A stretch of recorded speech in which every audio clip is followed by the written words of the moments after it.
Pathmonk is the intelligent tool for website lead generation. With increasing online competition, over 98% of website visitors don't convert. The ability to successfully show your value proposition and support visitors in their buying journey separates you from the competition online. Pathmonk qualifies and converts leads on your website by figuring out where they are in the buying journey and influencing them in key decision moments with relevant micro experiences like case studies, intro videos, and much more. Stay relevant to your visitors and increase conversions by 50%.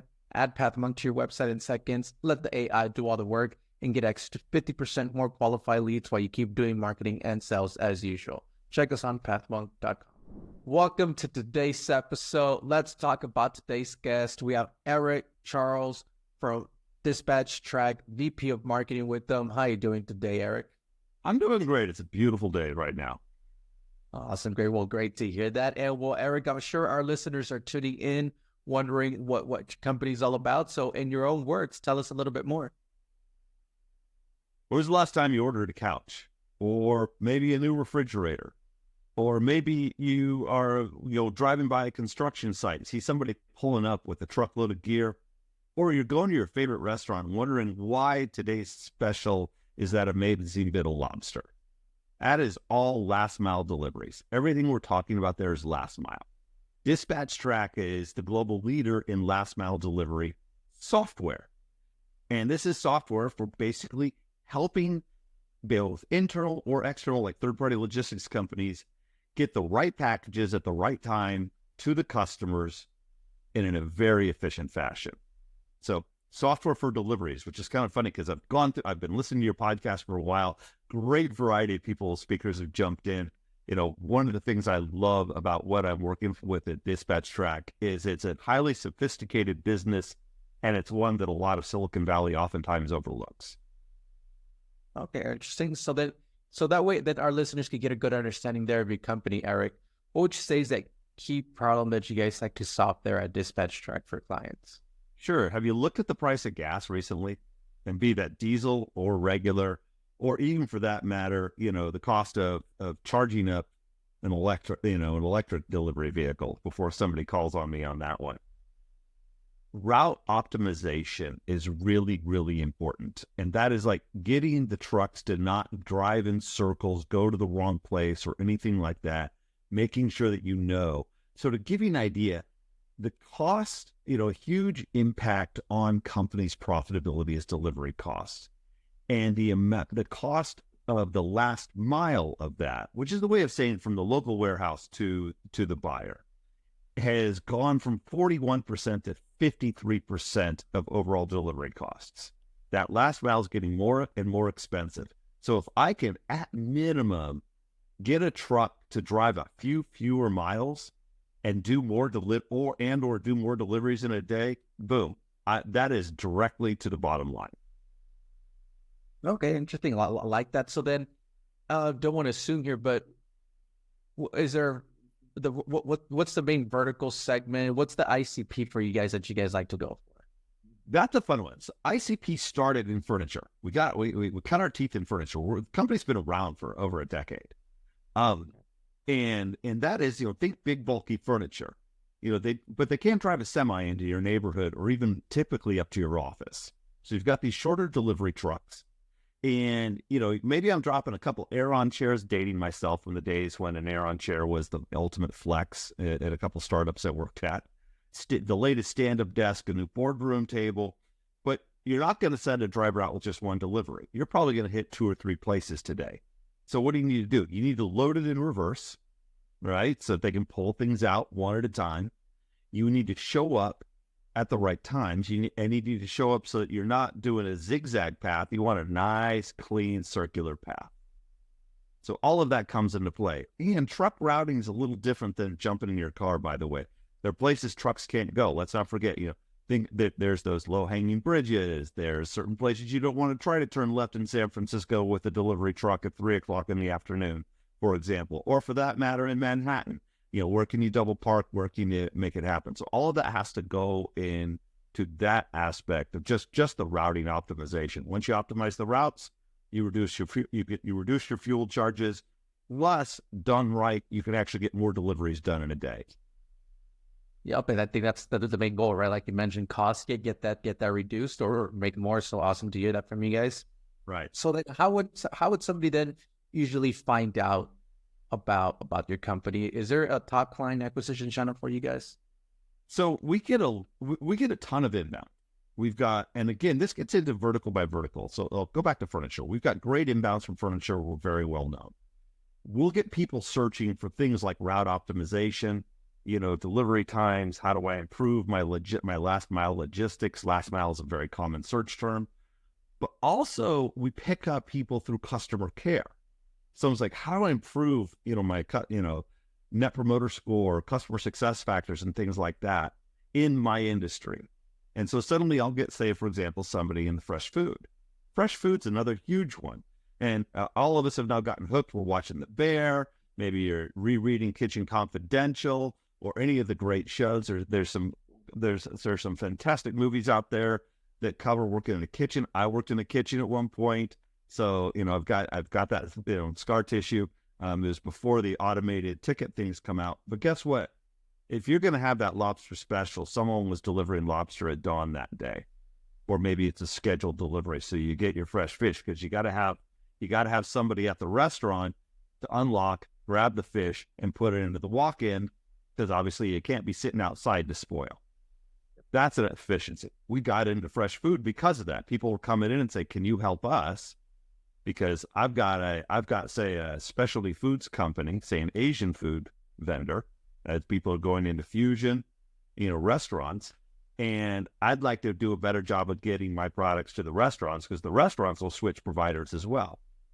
Fantastic, we can help. Again, with the route optimization, but I'm also going to give you a real easy way to communicate with your buyers. I mean, that automated text you get that says the truck's on the way, that then lets you click a button, say, "Oh, whoa, I'm going to be late. Can we move this out an hour?" All of that stuff, that's powered by our software. Do that right, let people know where their delivery is, and boom, they're happy. So what do? You try to build your keywords. You try to come up with blog posts. You create a couple guides. You have customer case studies that call out those key things that matter, to any given industry. So that's how we got into foods as people came in. And so that's where the website is so important. Now, I'll also tell you, delivery is also still old school. And by old school, I mean, it is professional associations. It is the conferences. It is going there, meeting with the heads of logistics, the finance leaders in any given micro vertical, talking to them about it. And you'll find the problems are the same, but the language shifts a little bit. And that's where it gets kind of interesting. I can talk restaurant because I came from a building supplies, which is another vertical we're involved in. I'll freely admit I have to talk. I go out and do interviews to make sure I'm saying the right things. It's like, you call it this, I call it that. Thank you. Now I get it. Got it. Okay, awesome. And then talking about your website, so that way our listeners could go ahead and visit you guys. They can always check you guys out at dispatchtrack.com. What role then does the website play for your client acquisition? Oh man, it's really funny. I was just auditing all of this recently. I've been with Dispatch Track for a few weeks, just recently joined, but I've known the company for longer than that through some consulting that I had done. And there is a ton of traffic to the website. I'm trying to measure bounce offs, bounce ons, how long does somebody sit there? I'll admit I still got some logins that are taking place on my website, which messes with website traffic. So I'm looking at the tens of thousands of people coming to the website and how long do they stay on pages. I've got your classic, demo request button, and I've got assets. And this is fun. Just yesterday, I was having a conversation with the marketing team of which of our assets do we gate and which do we put a form fill in front of? Because you can sometimes see that bounce when somebody says you've got to give up a name and an email address, they'll bounce. Well, I don't want to bounce potential customers. So I want to give them some content, some knowledge, some ability to educate themselves on the things they can be doing. But at some point, I want them to find that juicier piece and give me that form fill. So then I've got a traditional SDR team that handles both inbounds and outbounds, so they can pick up the phone or the email and follow up and say, "Hey, you looked at this report. Is there something else we can provide for you? What else are you interested in? What can we do to help?" Definitely always important. All right. So on that note, then, I mean, you're talking about some strategies. Is there any tools or methods that you're going to be implementing that you could recommend to our listeners? I'm going through a variety of things. I mean, I could just drop the word attribution. Any marketer who's listening in wants to scream about attribution. I've got a friend who says that will be on her, that'll be her epitaph. Death by attribution. Being asked that one more time as a marketer. I will freely admit that's always the challenge of like, well, the last touch was this, trying to properly identify inbound versus outbound, which sounds obvious, but inbound is such an interesting question of, well, they emailed us. Yeah, but they emailed in response to something we sent out. They called us, but they called based on something they read on the website. And I mean, even I'll admit, I'm guilty of this. If I get an inbound email from companies, I don't always click on the link. Sometimes I go search who the company is because I want to hit the main website to do my own look. You may have got my attention with one piece. Now I'm going to come over here and do something else. So yes, do I have some IP address mapping that I'm looking at where they're coming in from? Absolutely. But we're a global company, so I've also got to be careful. I'll use GDPR as the catchphrase, but I'm working out of LATAM. I'm working out of EMEA. Plus, we've got North America. I've got the California Consumer Protection Act. So I got to be careful about how much stalking I'm doing, but I'm really trying to watch that intent data coming in from systems. I am looking at my downloads, but I also do a lot of events, and I like to see spikes on my website after I go to an event. So if I'm big at an event, and sometimes it's fun to even see how many mobile hits come to my website during a particular industry event. Now, the problem is I'm not going to catch IP address from that because it's a mobile, but I can at least see traffic, which I'm going to make an assumption, and it's a gross assumption, that mobile traffic coinciding with times at the booth is probably someone walking by that sees dispatch track, sees our lovely shade of blue, and then decides to type it in to their browser on their phone. Yep. That's going to come across. That could be an AT&T source or whatever Wi-Fi. If I can catch the Wi-Fi from, say, McCormick in Chicago or Moscone in San Francisco or something like that, that's awesome as well. All right, like that. Thank you so much for sharing that with our listeners, Erik. Well, let's switch gears a little bit and let's talk about you as a leader. What are some key tasks you like to focus on your day-to-day work there as being a VP of marketing? It changes, I would say, every month. I mean, you could say it changes every minute, but the first thing I do whenever I get involved with a new company is, I'll sit there and read the content, and I'll sometimes look at it and just catch, are we really capturing our biggest values in our messaging? The next thing I'll look at, and it's numerically based, I like to look at the data. This is where I talk about, what is generating the most stage one, let's just call it stage one, marketing qualified lead, sales accepted lead. Those two should be very closely in sync in a properly run company. I like to look at that. Does MQL equal an SAL or not? If not, why not? Why does marketing not agree with sales on what's an acceptable lead? Mm-hmm. Stage one is there been that first meeting? And where did that come from? What was the source of that? What was that buyer's journey? Which is such an overused term, let's face it, but it's important. What's coming into them. But really then, what's the sources that are leading to stage two? And by stage two, in this case, sales has put money on it. They've gone from, this is a good one to chase, to this is an opportunity. We price by the truck. So I'm already looking at how many vehicles they have. And then sales has said, I think there's a pilot at this place. We're going to pick up 10%. We're going to do 50 trucks to start, because this is a big fleet, but they want to see how it operates in one of their markets first. Great. Now I see the money on it. And eventually I'll carry it all the way to closed one. But I also like to then go into the data. Well, what are all the closed lost? What happened? Was it a bad match? Was it bad content? Was it a bad pitch? Or are they just not ready? So I like to dig into that, because at the end of the day, marketing has a lot of jobs, and it's a tough one to sometimes measure. There's our awareness, there's our brand, there's our visibility, there's our SEO, but it's got to result in revenue for the company sooner or later and be associated with it. So then I start digging into CRM reports, and marketing automation reports and looking for breakdowns in the data flow and in the sync. And my bestie is going to be in revenue operations, until I get to the point that I feel that we understand what's happening.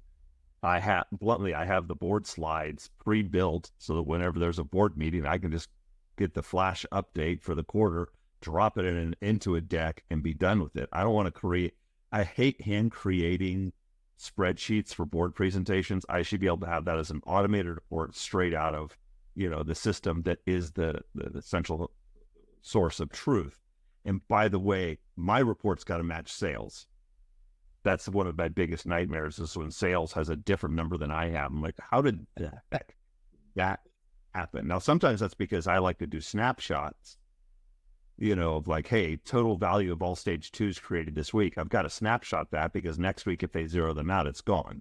Unless I, built the right report to see what was the value at stage two at some point, kind of a thing. So that's a little bit of a nightmare, but I got to make sure I'm in sync with sales, because I'm always trying to avoid the marketing versus sales wandering, because that's a nightmare to all of us. Yep, I would agree. Awesome. And let's jump into our next section then here, Erik, which is our rapid fire question rounds. Are you ready for that? Okay, let's go. All right. First up then is, what is the last book that you read? I sometimes don't always complete books, but I'm a classic. I've got stacks of books in every room of my house. But Persuasion, which is looking at performance marketing, from before the persuasion part, from a professional book. But I'm also working my way through Conflict by David Petraeus, which is a history of evolution of warfare, starting World War II all the way to the current battle in Ukraine. Okay, interesting read there. Awesome. Next up then is, if there would be no boundaries in technology, what would be that one thing that you want to have fixed for your role as a marketer today? Can I just say attribution and walk away? But in reality, it's like, I just want to know, I want to be at a degree of certainty of what's driving traffic and where the opportunities are. That's the biggest stuff. And look, brand is important. Influencers are important. Podcasts like yours are important. So get constantly working on tightening that up. Technology should keep making it easier and easier and easier for me to just click on an opportunity and see, here is every single touch we think. Here's the ones we know, and here's the ones we think we know that mattered. Definitely. Those are really great points there. Next up then is, if there's one repetitive task that you could automate, what would that be? Boy, that's a good one. Most of them are getting there. The stuff that I think is still going there, it is like that account enhancement. You get the one lead from, again, let me go back to a good event. I scan a badge, and I've got a director of logistics from a company that comes by. Man, the faster a system can automatically identify all the key players, make sure they're up to date. And yes, I know there are vendors that will sell me data, but also see if those people have ever in the past come to my website, been involved. Do I know where they've been before? Doing a better job of painting the picture of who the prospect is so important, so you can hand it to the SDRs for taking them to the next stage, and then even figuring out, but at the same time, matching the personas, because I got to get a better feel for which of my content pieces drive which personas of which industries, of which size companies. So it's like that overlapping matrix report is becoming more and more important to me. Okay, perfect. Awesome. And then, lastly, I mean, you have a lot of experience already in the marketing world. There's no doubting that, Erik. But what would be that one piece of advice that you would give yourself if you were to restart your journey as a marketer today? I wish I would have taken the statistics class earlier, and understanding how to actually interrogate the boss about what their true expectations and measurements of success are, and ability to tell the story of why brand matters or why a speaking slot at an event matters. The harder to quantify things, I think that's one of the ongoing challenges of marketing, because so much has become very, very measurable that we're losing sight sometimes of the harder to measure things and how that impacts business. All right, interesting. You got to get a feel for the gestalt or keep yourself in your lane. All right. Thank you so much for sharing that with us. And well, Erik, we are coming to the end of the show here today. But before we do end, I do want to give you the last word. If someone forgets everything about the interview today, what is that one thing they should remember about Dispatch Track? We will make your deliveries happen on time, efficiently, and make your customers much more pleased with you. Definitely. Well, to our listeners, check them out at dispatchtrack.com, the global leader in last mile delivery software. Erik, thank you so much for being on with us. And to our listeners, thank you so much for tuning in. And I'm looking forward to our next episode at Pathmount Presents. Thanks a lot, Erik. Thank you. You have a great day.